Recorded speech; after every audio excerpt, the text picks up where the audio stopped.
but still, like, because everything, all this talking that they were doing all year, and exclude Paul and exclude Kawhi. Yeah. You know, even exclude, like, Trez, and I mean, obviously we know who. Now we know Trez. Now it's talking shit too.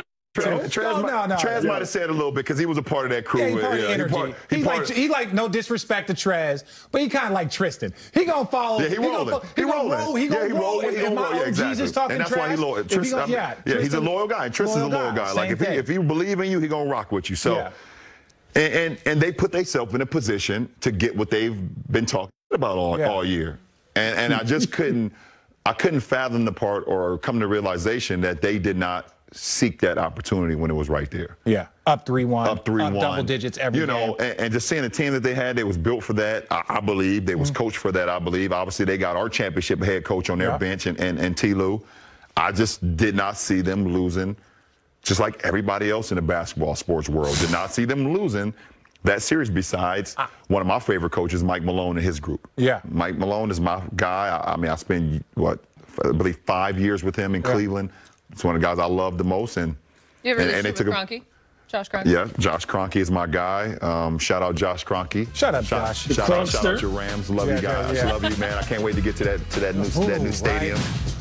Up next on Road Trippin'. The one thing that I know for sure, that I've been a part of 2 teams that's won the 2 hardest championships in NBA league history.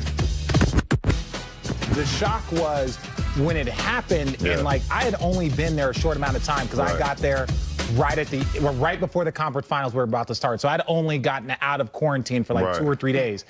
And like to see all Marcus Spears, to see all of the media people, because I was just watching the game and I saw it and I was like, what the hell? Did I turn around to look? And it was just like, everybody was just, they couldn't believe. And it was different than like when you saw like Golden State come back from because it was like they were the best team in the league all year. And even though KD and Westbrook, it was like, the best team. They had the ability to do that. The best team, but it was just like, yo, to watch that was mind-blowing. I just felt like the Clippers would win that series. Yeah. I feel like they had some championship DNA. Obviously, Kawhi, champion, T. Lue champion, Doc champion, and I just felt like they had built up enough mantra over that year to win it. Okay, let me ask you this, because, and I'm sure you'll take this somewhere else too. Once it was all said and done, you had your moment on the mic. Yeah. And you said the whole organization, Rob Pelinka, Jeannie Buss. As much as she's setting you up, she's setting me up. Everyone needed respect. What's that one baseball game when you're a kid, what they call it, T-ball? Yeah. That's basically what she did. Yeah, she put it right on there. Look, I'm a team player. Yeah, you're great at what you do. Yeah, I'm going to give you the lob. With that said, you said that you wanted respect on your name. Put that respect on my name. I want to know why. I love having I want to know why. Because I really do. I have literally not talked to you about it. I want to know why in that moment. And I want to know if the 4th championship has changed you. Why did I say that just at the end about me or about everybody? Well, I think... About everyone, because one you know. Let me break it down for everybody. So first of all, the organization. Obviously, the Lakers have been on for the last 5 to 7 years, and rightfully so. Maybe longer. Maybe longer. Because they want you to win. They want you to win. But it was. And from the outside looking in, and then when I actually got in it, it was, and I want to be a part of the change. Yeah. So, okay, now this is a change. The Lakers want their respect. Yep. Jeannie Buss being the only female owner, along with Portland because, the late great, and also in New Orleans as well. But she's the first female champion to win a championship. And there was a lot of beef. Like, other things happened, but she took over because she took over, and obviously people know the story with her brothers and all that stuff. And she, but more importantly, she wanted to just grab the Laker franchise. She had grown up underneath her father, the late great Dr. Buss, and knew what it took to win, and got it to that point. Love her to hate it, give her respect. Rob Pelinka, obviously, was been on for the last few years, either with his relationship with Magic, or whatever the case may be. He's only the GM because of Kobe and his relationship with Kobe. whatever you say. He built a championship team. We won a championship. Yep. Coach Vogel as well, you know, they didn't believe that they believed he was a second fiddle, you know, for the Lakers job. You know, it should have been T. Lue. Obviously, we know what happened with that. You know, he put us in position. He made the right play calls. He made the right adjustments. When we played, okay, JaVale was starting.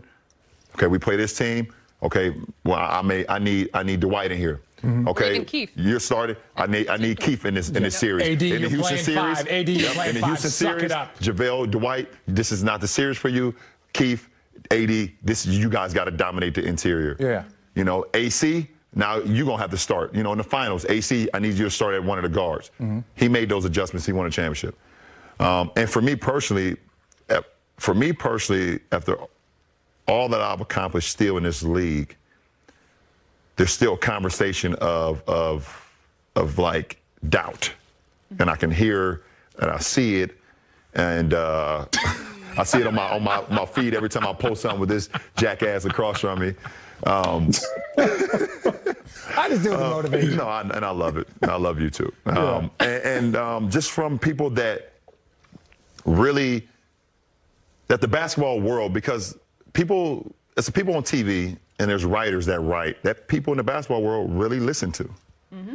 And they really believe. And I'm not going to give any of those names on this show because they don't deserve it. You want me to? No, I'm joking. I'll retweet it when you tweet it. Okay. Oh my God. Okay. That continue to discredit or continue to not to understand what, you know, the drive that I put into it. You know, they talk about these players, well, he doesn't have that same drive as them, or he doesn't have that same mentality as those. If he did, and they see what I continue to accomplish. So, you know, it was a reassurance to myself, but it was also like to the naysayers and to the haters, which will always be there, even after I'm done playing. I'm always going to be right here. And to Channing. Right here. Yeah. You know, I hear it, I see it, and just like one of the words I've been using today, holding them accountable. Yeah. And I'm holding them accountable. Well, this is the part that, like, I always consider you like big little brother. Big brother because, you know, I respect, like, all the things that you do. Little brother because I've watched you since you came in, like so many other people. But there was one part that caught me in your like speech at the end when Rachel tried to tee you up. A couple years ago, after we won the championship, you said, look at his face. You said, you know what? And I understood because I was a witness. No pun intended. I was a witness, no pun intended. You were like, I believe that right there, after we won championship, made me the greatest because you had done something that had never been done before. Our team had done something that had never been done before. And people don't understand from an athlete standpoint the confidence and the mental confidence that we have to instill in ourselves.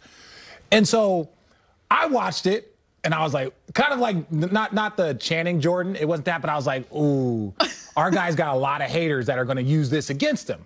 And so the same moment, now your fourth championship, and that same opportunity was given to you by Rachel Nichols and said, like, hey, where do you think this do it? And where I think even as a 35-year-old and you've accomplished what you've accomplished, you took a step back. And you were like, you know what? I'm smarter, I'm wiser, even than I was 4 years ago. You know what? That's not for me to decide. That's for everybody else. People are always going to argue that. So, like, I viewed it as a moment of maturity, right? Like, why is it that you took a step back in that moment? Not saying that you changed your mind or any of that. Because I realized that the conversation is going to continue to happen no matter what. And it's great for the game. Yeah. It's great for the barbershops. It's great for the game. It's going to continue to happen. I don't know why. The one thing I don't understand is, like, you know, you never hear, you know, the greatest quarterbacks always talked about. You never hear, like, who's the greatest quarterback, you know, Brady or Montana. Yeah. You know, you got Montana with 5, you got Brady with 6. Yeah. You know, or you know, you used to hear the Peyton and Brady thing when they played, but, you know, Brady started to win a lot more and things of that nature. But you never hear, like, every single conversation.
you.